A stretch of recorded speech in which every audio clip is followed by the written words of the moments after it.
I kind of needed to creatively distance myself from that. I just decided to end the written blog part of it.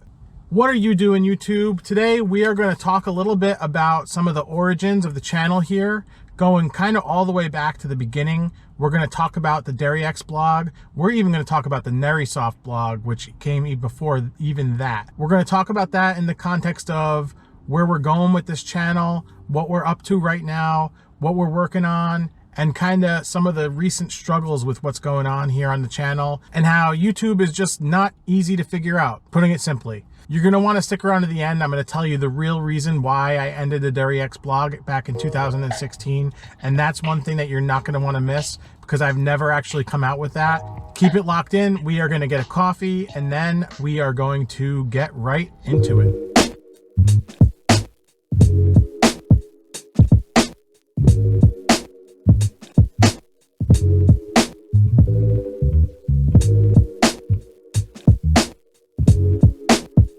So this is really important based on what we're going to talk about here coming up. I need you to hit the like button on this video for sure. When you hit that like button, what happens is it triggers the YouTube algorithm into pushing this video out to more people. What I'm finding is that my subscribers really aren't getting to see the new videos that are getting posted. By you hitting the thumbs up, whether you're subscribed or not, it helps with the algorithm. We'll leave it at that. If you're not subscribed, you'll definitely want to do that. And it's really important also that you have that notification bell turned on, because that also triggers the algorithm. So let's get into it. Now, ever since the beginning, I always was active on social media.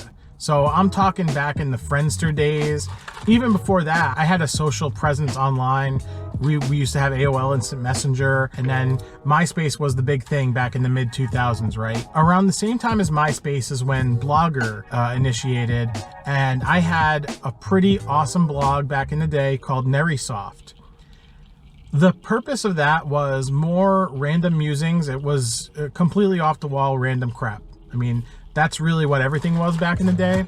But I had connected with some local bloggers, and that was kind of a weird time because you could kind of interact with people, and it was kind of like the message board era where you had a certain degree of anonymity,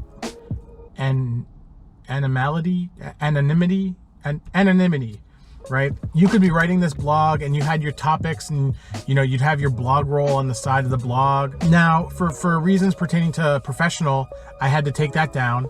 And I kind of laid low for a few years, and then Twitter came out. Twitter was pretty interesting in that, at the time, I think it was 140 characters. There, early on, there was a very big local presence. And that's how I met a lot of people. And we used to go to these, social events called tweet-ups that, Cassie was also pretty involved with. We would have these monthly meetups, tweet-ups, and, Twitter was a big thing. I also met some local media personalities through that. Some of the Times Union bloggers that way as well. I kind of threw my hat in the ring when it came to around 2010. I decided that I was reading some of the food blogs that were out there, and I said, let me put together some of my past experience with blogging with what's going on here with the food blogs. I think I could bring something to the table, and I think it would be a lot of fun. And quite frankly, I think it'd be better than what's out there. At the beginning, it was a lot of random stuff. We were kind of throwing everything at the wall, trying to make sure things stuck. Very early on, I thought it was important to have the design of the page down. I started on WordPress, moved it to a self-hosted blog, courtesy of Metal Frog, who helped me out immensely with that, and he even helped me with the design of that starting up. I had decided that the name of the blog was going to be derryX, derryX.com.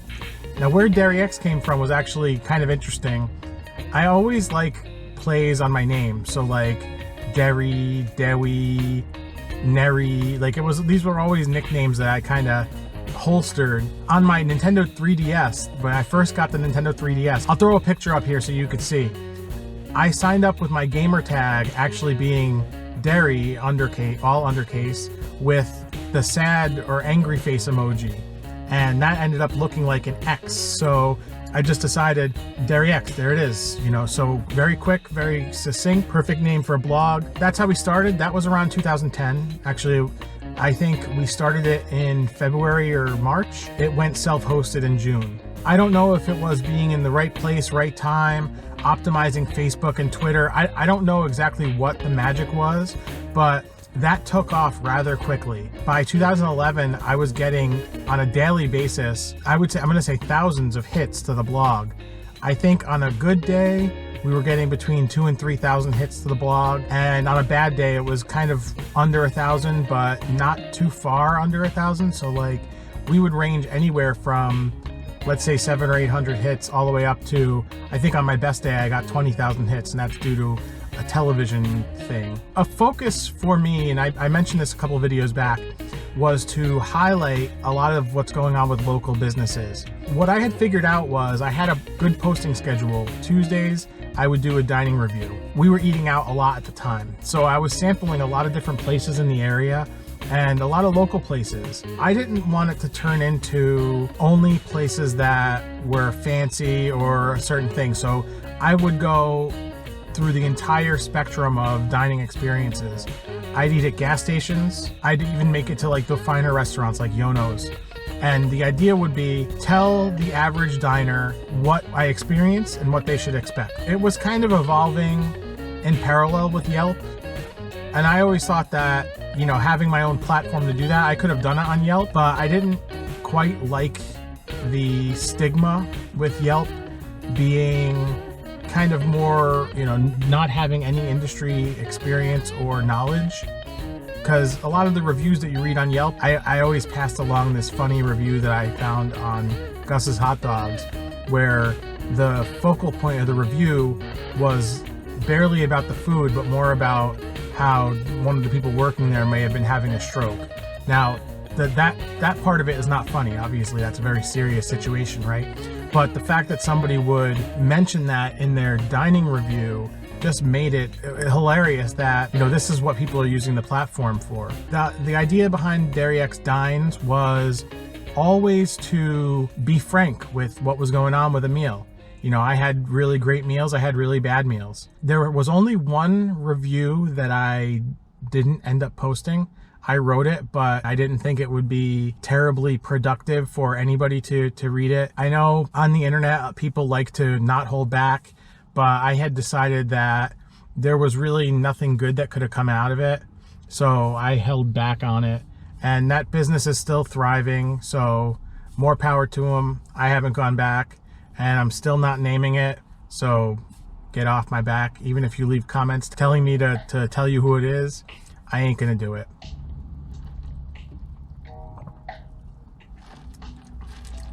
As the years progressed, we kept picking up traction on that blog.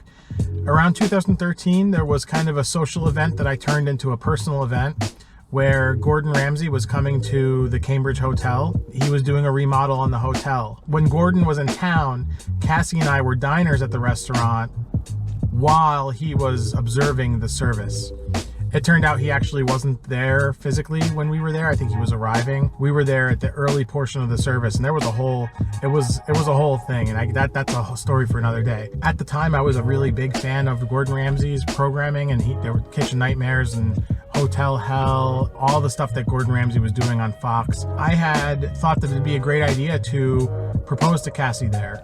And, you know, Valentine's Day was last week. We decided to go back there. The idea was they gave me the balcony room, so I proposed on the balcony, and it was, you know, a lot of fun. When we went back, we had dined at the restaurant, so the idea was to have a blog post before and after talking about the food. Now, before I couldn't take pictures, but after we took some pictures and kind of showed that the food didn't necessarily improve. It wasn't any worse than it was on the first time, but I didn't think the food was necessarily bad the first time. After that, the blog became very focused on food. I kind of needed to creatively distance myself from that because there wasn't too much to do in that realm, honestly. I was, first of all, decided that I was losing a lot of weight at the time.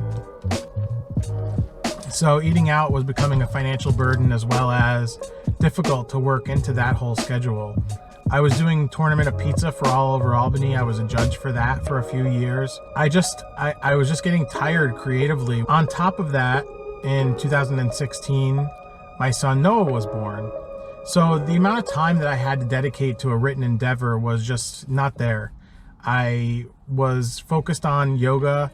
I was doing my yoga certification. And again, we're moving into things that are going to become stories unto themselves. With all of that going on, I just decided to end the written blog part of it.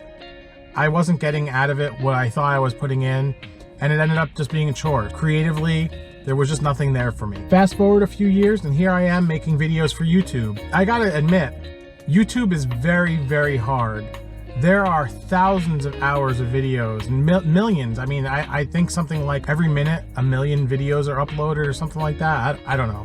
But it's just so hard to get views. Now, it's not only getting views. When you do get the views, there's also looking at how long do people view for. All of these things are just, it makes it a lot. You have to first have a concept that people are gonna wanna click on. So that means that you have to kind of manipulate the title a little bit. You make your thumbnail, you gotta make that stand out. One of my favorite things to do is go on YouTube, look at trending, and look at the thumbnails and just say, you know, I'm never gonna compete with that kind of a thumbnail. Although I looked back at a lot of my earlier blog posts and I did notice that most of my titles were clickbaity. I guess I feel bad, but I don't feel too bad because that's just the nature of the beast. It's also really difficult from another standpoint. So back in the day, with Twitter, people really were eager to retweet stuff and read stuff and comment on stuff as you were doing it. Nowadays, it seems like engagement is quite a lot lower. I can go on Instagram, I can post a picture, I'll get a decent number of likes, but I'm finding that less and less people comment on things. And that is actually my personal behavior too. I'm more likely to go on Instagram and like photos than to actually comment on them, although I'm trying to be a little bit better about that. Platforms like Instagram, Facebook don't really favor posting links that take you off of the platforms. Like, it makes it really difficult to get these videos out to people. So it's almost like I'm putting in work, and I could put, I mean, like, cooking videos probably take me between 15 and 20 hours to put together, between shooting, editing, filling in social media and all the descriptions and tags and all that stuff, putting in all that work and then pushing it out there and then getting a handful of likes or, you know, maybe 20, 30 views. It makes it difficult to feel like that's getting out there. However, I do remind myself that as the subscriber base is increasing, it does seem like those are getting pushed out more and more to people. It's just, it's discouraging, and I've said that in a previous video. That's where kind of the relationship here comes in. So what I want to make sure is that I'm delivering you guys content that you guys think is interesting. So for sure, if there's something that you see me do that you like and you want to see more of, you got to leave it in the comments, because that'll kind of help me tailor these videos to what you guys want to see. What ended up happening with the blog was that I ended up falling so far into the dining niche, I almost felt pressured to stick with that and not do the things that I found more creatively satisfying. I got burned out. I don't want that to happen. I'm gonna obviously pepper it in. That's why I kind of have 3 subsets that we're drilled down to as far as niche. We're talking mainly about culture, but you know, coaching and cooking are a big part of that as well. The idea is, let's make videos that everybody's gonna watch, comment on them, comment on social media. We're gonna push all this stuff out and we're gonna get bigger and better than ever. So with all that, I know I've rambled on forever and ever, and I'm sitting in my car here. I gotta get back to work. I'm drinking coffee. We wanna get this as big, if not bigger than the derryX blog. I know part of it is I probably shouldn't have just cold turkey ended it when I did back in 2016, because I think at the time I had a decent fan base that had jumped off and really doesn't know that what I'm working on now is directly related to that. You know, let's get the word back out, guys. Let's you know, derryX is back. Push this message out to people. I want to take over YouTube. Thank you so much for watching. I love you guys. You guys make this worthwhile. Thank you.